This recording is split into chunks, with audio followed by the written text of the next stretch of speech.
Welcome back to Technique Tuesday. Today we're talking about merengue and we're going to do some foot placement work. Alright, in merengue now there's a lot of small steps we have to take. There's a lot of knee action, there's a lot of hip action, and the foundation of all of this knee and hip action is strong foot placement. So what I mean by this is that every time I take a step, my feet have a slight turnout the entire time. By turnout, I mean that both my feet literally turn away from each other instead of being all the way together parallel or even being turned in. So what I make sure is my heels touch the entire time and my toes never touch. Even if I take steps in place, even if I keep it really simple like marching steps, very beginner merengue, this is a great place to start. If I take a step to the side over and over again, my feet stay in this orientation the entire time.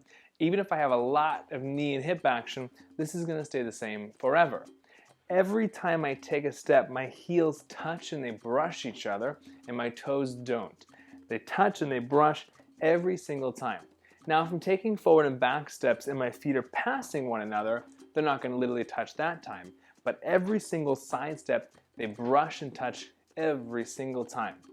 The orientation of my feet will never change. So if I start taking steps and my toes maybe touch, or both my heels and my toes touch, it's going to make it really difficult to get some strong changes in the knees and get the separation between our hips and our knees as well. So my feet stay in this turned out place. Even if I walk forward and backwards, even though they don't touch, the orientation of the feet still stays the same with a slight bit of turnout for every single step I take. Even when I start to walk in circles and we do certain turns, you can check and see every single time I'm always coming back to this place of two turned out feet. I can practice this in the mirror by myself, just changing my knees or taking small steps over and over again, trying to get my heels to brush and my feet staying in the same orientation instead of squishing and squashing all over the place. Thank you so much for watching. This was Technique Tuesday, merengue. See you next week.